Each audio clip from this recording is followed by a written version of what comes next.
আসসালামু আলাইকুম এভরিওয়ান। অযোগ্য ভালোবাসা গল্পের 7 নম্বর পর্ব। তো চলো বেশি কথা না বলে গল্প শুরু করা যাক। ঈশা বলল, ভাইয়া তুই কি কালকে মার্কেট করিস নাই? আমি বললাম হুম করেছি। কেন, কি হয়েছে? ঈশা বলল, তাহলে এই পোশাক পরলি কেন? একদম বাজে দেখাচ্ছে তোকে। আসলে হয়েছে কি, আমাকে যাতে কেউ চিনতে না পারে এজন্যই এভাবে সাজা। আমাকে দেখলেই মনে করবে আমি রাস্তার ছেলে, তাহলে আমার কাজ করতে সুবিধা হবে। তাই পুরাতন একটা পোশাক জোগাড় করলাম। আজকাল পুরাতন পোশাক পাওয়া যায় না, ফাহিমকে বলে খুব কষ্ট করে জোগাড় করেছি। আমি বললাম তুই এই বিষয়ে বুঝবি না। ঈশা বলল, তোর এত ভালো ভালো পোশাক রেখে এগুলো পরলে মানুষ কি বলবে? আমি বললাম সেটা আমার দেখার বিষয় না, আমার কাজ তো আমাকেই করতে হবে, কেউ তো আর আমার কাজ করে দিবে না। ঈশা বলল, ভাইয়া তোর কি হয়েছে আমি বুঝি না। আমি বললাম বুঝতে হবে না। আর শুন, আমাকে যদি কোনো রাস্তার সাইডে দেখিস সাবধান, আমাকে কখনোই ডাক দিবি না। ঈশা বলল, কেন ভাইয়া? আমি বললাম, বোন তোরে এত কথা বলতে পারবো না, বর্তমানে যেটা বলেছি সেটা করবি। আর এখন আমি যাই, আমার দেরি হয়ে যাচ্ছে।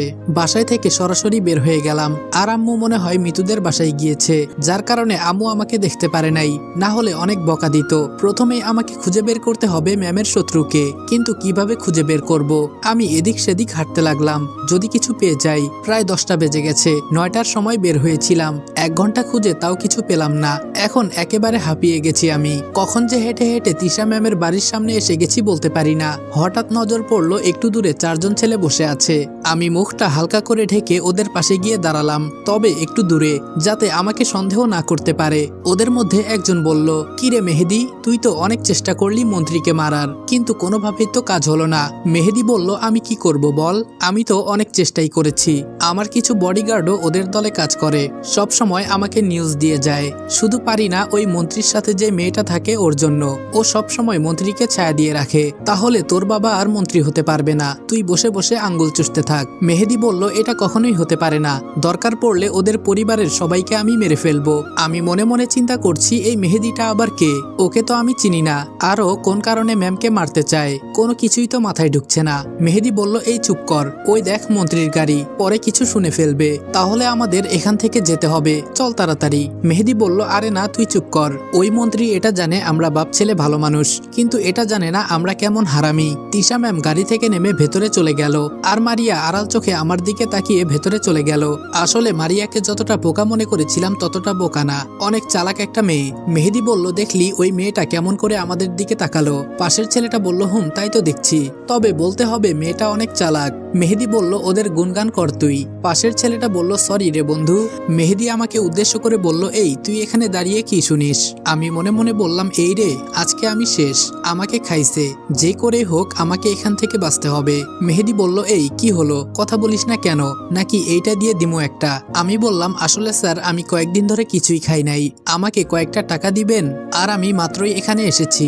মেহেদি বলল, যাক বাবা, আমি তো ভয় পেয়ে গিয়েছিলাম, আরে এই শালা তো একটা ভিক্ষুক। আমি মনে মনে বললাম, শেষ পর্যন্ত আমাকে ভিক্ষুক বানিয়ে দিলি, মনে হয় আর আমার মান ইজ্জত রইল না, এই চাকরি করে জীবনটা শেষ হয়ে যাবে। মেহেদি বলল, এই নে 100 টাকা, এখন এখান থেকে যা। আমি মনে মনে ভাবলাম, ভিক্ষুকরা টাকা পেলে কি বলে? হ্যাঁ মনে পড়েছে, আল্লাহ আপনার ভালো করুক, এই বলে একটু আড়ালে গিয়ে দাঁড়ালাম, যাতে কেউ আমাকে দেখতে না পারে। একটু পর ওরা চলে যেতে লাগলো, আমিও আস্তে আস্তে ওদের পেছনে যেতে লাগলাম। আর ওরা আমাকে কোনোভাবেই দেখতে পারবে না, কারণ আমি ওদের থেকে অনেক দূরে। দেখতে দেখতে ওরা গিয়ে একটা বাসার ভেতরে ঢুকে গেল। বাসাটা দেখে আমি তো পুরাই ব্যাককেল হয়ে গেলাম, মনে হয় মন্ত্রীর থেকে কম না ওদের টাকা, কিন্তু ওদের এত টাকা কোথায় থেকে এলো? বাসার সামনে দেখি বডিগার্ড দাঁড়িয়ে আছে, এইটা দেখে মনে হলো মন্ত্রীর মতোই তো দেখি সবকিছু আছে ওদের, কিন্তু আমাকে তো জানতেই হবে কি চলছে ভেতরে। আর মেহেদির বাবা মন্ত্রী হতে চাইছে কেন, বুঝলাম না বিষয়টা। বাসার সামনে দিয়ে গেলে বডিগার্ড আটকে ফেলবে, তাই ঘুরে বাসার পেছন দিয়ে জানালার কাছে গেলাম। দেখি এক মুরব্বী লোকের সাথে মেহেদি বসে আছে। মুরব্বী লোকটা বলল, যেভাবে পারিস মন্ত্রীকে মার। মেহেদি বলল, বাবা আমি তো অনেক চেষ্টা করছি, কিন্তু কোনোভাবেই পারছি না। মুরব্বী লোকটি বলল, আমাকে বাসা থেকে বের করবি না, আর আমি যদি একবার বাসা থেকে বের হই সবার সামনে মন্ত্রীকে কুপিয়ে হত্যা করব। মেহেদি বলল, কয়েকটা দিন সময় দাও বাবা, আমি সবকিছু ঠিক করে নিব। আমি মনে মনে চিন্তা করলাম, এত সময় এখানে থাকা যাবে না, না হলে ধরা খেয়ে যাব। তাই আস্তে করে বের হয়ে রাস্তায় চলে গেলাম। এখন বাড়িতে চলে যাব, আজকের জন্য যথেষ্ট হয়েছে। একটা রিক্সাওয়ালাকে ডাকলাম, এই মামা এই ঠিকানায় যাবেন? রিক্সাওয়ালা আমার দিকে তাকিয়ে বলল, আজকাল ভিক্ষুকও দেখি রিক্সা নিয়ে বাড়িতে যেতে চায়। এই তোর কাছে টাকা আছে?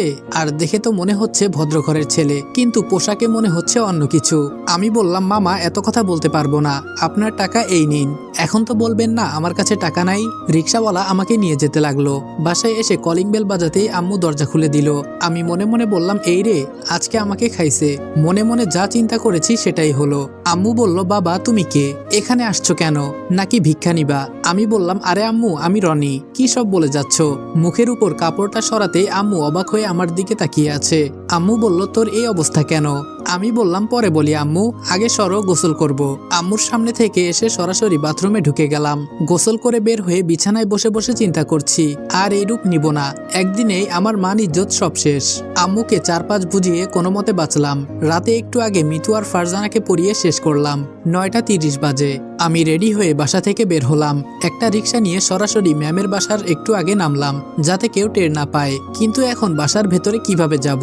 তাই মারিয়াকে কল করতেই বলল আয় সমস্যা হবে না। আমি সরাসরি ম্যামের বাসার ভেতরে ঢুকে গেলাম। ম্যাম যেখানে কাজ করে সেখানে গিয়ে দেখি মারিয়া আর ম্যাম বসে বসে কি যেন তৈরি করছে। আমাকে দেখে তিশা ম্যাম বলল কি অবস্থা রনি তোমার? আমি কোনো কথা বলছি না, এক নজরে ম্যামের দিকে তাকিয়ে আছি। ম্যামকে দেখলে নিজেকে আমি কন্ট্রোল করতে পারি না, বুঝি না কি হয়ে যায় আমার। মারিয়া বলল রনি এই রনি। আমি একটু ভয় পেয়ে বললাম কি? মারিয়া বলল এতক্ষণ কোথায় ছিলি? আমি মারিয়ার দিকে চোখ বড় করে ধমক দিলাম। তিশা ম্যাম বললেন আচ্ছা রনি সাহেব আপনার কাজ কত দূর পর্যন্ত? আমি বললাম অনেক দূর পর্যন্ত, যা শুনলে আপনিও অবাক হয়ে যাবেন। তিশা ম্যাম বলল তাড়াতাড়ি বলো কি বলতে চাও। আমি বললাম ম্যাম আপনাকে মারার প্ল্যান করছে। তিশা ম্যাম বলল হোয়াট? আমি বললাম জি ম্যাম, আমি যা বলছি সব সত্যি। তিশা ম্যাম বললেন বুঝিয়ে বলো। আমি বললাম ম্যাম মেহেদিকে চিনেন? তিশা ম্যাম বললেন চিনি, ও তো মেয়রের ছেলে। আমি মনে মনে বললাম তার মানে মেহেদি মেয়রের ছেলে? আমি বললাম ম্যাডাম আপনাকে মেরে ওই মেয়র মন্ত্রী পদে বসতে চায়, আমি নিজের কানে শুনেছি। মারিয়া বলল তার মানে ওই মেহেদির পেছনে যে ভিক্ষুকের মতো ছেলেটা দেখেছিলাম সেটা তুই? আমি বললাম ম্যাডাম। তিশা ম্যাম বলল আমি এত ভালো মনে করেছিলাম মেয়র আর তার ছেলেকে, আর সে নাকি আমাকেই মারতে চায়? আমার তো বিশ্বাসই হচ্ছে না। মারিয়া বলল হুম ম্যাম, কয়দিন ধরে আমি দেখছি মেহেদি আপনার আশপাশে ঘুরঘুর করছে। আমি বললাম আরেকটা বড় খবর আছে ম্যাডাম, যা শুনে আমারও বিশ্বাস হচ্ছিল না। তিশা ম্যাম বলল কি বলবি বল। আমি বললাম ম্যাম আপনার এখানে কি হয় না হয় সব খবর এখান থেকে পাচার করা হয়। এখানে ওর পাঠানো কিছু কুত্তা আছে, ওরা সব সময় ওকে নিউজ দেয়। আপনি কখন কি করেন, কোথায় যান? তিশা ম্যাম বলল না আমি আর কিছু চিন্তা করতে পারছি না। মারিয়া বলল ম্যাডাম ঠান্ডা হন, ওরা আমাদের কিছুই করতে পারবে না, আর আমাদের সবার আগে ওর দেওয়া লোকগুলো খুঁজে বের করতে হবে। তিশা ম্যাম বলল কিন্তু সেটা কিভাবে? আমি বললাম আমি এই কাজ করতে পারবো ম্যাম, তবে সবার আগে আপনার সব বডিগার্ডকে একত্রে করতে হবে। মারিয়া বলল এখানে তো সবাই নাই, অনেকেই চলে গেছে। তিশা ম্যাম বলল তাহলে কালকে সকালে রনি তুমি এখানে চলে আসবা। আমি বললাম ঠিক আছে ম্যাম, তবে আমার কিছু কথা ছিল। তিশা ম্যাম বললেন বলে ফেলো। আমি বললাম ম্যাম আমি আজকে নোংরা কাপড় পরেছি দেখে সবাই আমাকে ভিক্ষুক বলে, এমনকি মারিয়াও এখন বলছে। এভাবে আমি কাজ করতে পারবো না ম্যাম, আপনার কোনো কোম্পানি আছে? তিশা ম্যাম বললেন আছে তো। আমি বললাম ওখানে আমাকে দিয়ে দেন, 1 ঘন্টা 2 ঘন্টা যদি কাজ করি তাহলে বলতে পারবো আমি অমুক কোম্পানিতে মন্ত্রীর আন্ডারে কাজ করি, আর গোয়েন্দাগিরিও করতে কোনো সমস্যা হবে না। তিশা ম্যাম বলল আচ্ছা মারিয়া ব্যবস্থা করে দাও। মারিয়া বলল জি ম্যাম হয়ে যাবে। আমি বললাম ম্যাডাম আপনাকে না। তিশা ম্যাম বললেন কি আমাকে? আমি বললাম পরে আমাকে বকা দিবেন না তো বললে? তিশা ম্যাম বলল আরে না বলো তুমি। আমি বললাম ম্যাম আপনাকে আজকে অনেক সুন্দর লাগছে। এই বলে আমি মাথা নিচু করে ফেললাম। একজন মন্ত্রীকে এই কথা বলেছি, না জানি কি হয়। তিশা ম্যাম বলল মাথা নিচু করছো কেন, এই দিকে তাকাও। আমি ম্যামের দিকে তাকাতেই একটা মুচকি হাসি দিয়ে বলল আমার সামনে কেউ কথা বলার মতো সাহস পায় না। আমি মন্ত্রী হওয়ার পর এই প্রথম কেউ আমাকে বলল যে আমাকে অনেক সুন্দর লাগছে, তোমাকে অনেক অনেক ধন্যবাদ। আমি মনে মনে বললাম যাক বাবা কিছু বলে নাই, বাঁচা গেল। তিশা ম্যাম বললেন মারিয়া ওকে ওর বাসায় নামিয়ে দিয়ে এসো। আমি বললাম তাহলে আজকে আমি আসি ম্যাম। তিশা ম্যাম বললেন যাও, তবে সকালে সময় মতো চলে এসো। আমি মনে মনে বললাম আই লাভ ইউ ম্যাম। জোরে বললে হাড্ডি গুড্ডি একটাও থাকবে না। মারিয়া বলল আসেন স্যার। মারিয়ার সাথে গাড়িতে উঠলাম। আমি বললাম মারিয়া এই নে 100 টাকা, এইটা মেহেদির দেওয়া টাকা। মারিয়া বলল 100 টাকা দিয়ে আমি কি করব? আমি হেসে বললাম এই টাকাগুলো আমাকে মেহেদি ভিক্ষা দিয়েছে, আর আমি তোকে। মারিয়া বলল শালা আজকে তোকে আমি খাইছি। আমি বললাম আর আমি তোকে কাঁচামরিচ দিয়ে আস্ত চিবিয়ে খাবো। মারিয়া বলল ছি, এই বলে টাকাটা ফেলে দিল। আমি বললাম কি রে টাকাটা ফেলে দিলি কেন? মারিয়া বলল তোর ভিক্ষার টাকা আমি রাখবো কেন বল? আমি বললাম বইন বন্ধ কর। এই ভিক্ষা কথাটা শুনতে শুনতে মাথা ধরে গেল। তোর পায়ে পড়ি আর বলিস না। মারিয়া বলল তাই বলে তুই এই রূপ নিবি? আমি বললাম তাড়াতাড়ি মাথায় যেটা আসছে সেটাই করেছি। মারিয়া বলল আর এমন করবি না। আমি বললাম উচিত শিক্ষা হয়ে গেছে আমার। আবার যে এমন করব তুই এটা কিভাবে চিন্তা করলি? মারিয়া বলল, আজকে একটা বিষয় দেখলাম, তুই কেমন করে যেন ম্যামের দিকে তাকিয়েছিলি। দাল মে কুছ কালা হ্যায়। আমি বললাম, আরে না তেমন কিছু না, এমনিই তাকিয়েছিলাম। মারিয়া বলল, সত্যি বলবি না তো? আমি বললাম, কি বলবো? মারিয়া বলল, আমাকে বল, ম্যামকে কি তোর পছন্দ হয়? যদি হয় বল, আমি তোকে সাহায্য করতে পারি।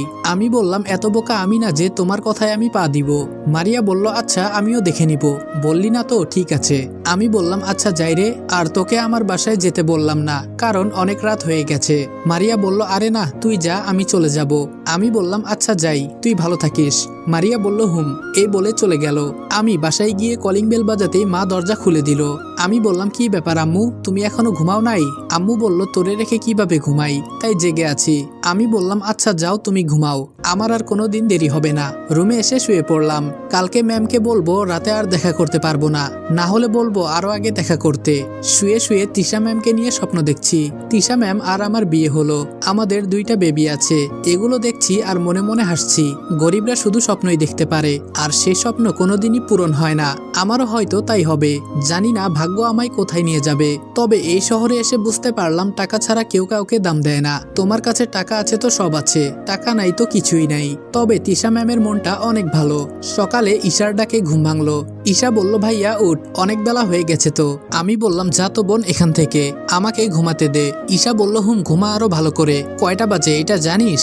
আমি বললাম, বোন তোর পায়ে ধরি, তুই এখান থেকে যা। ঈশা বলল, ভালো করে বলছি উঠে পড়, না হলে রান্নাঘর থেকে খুন্তি নিয়ে আসবো।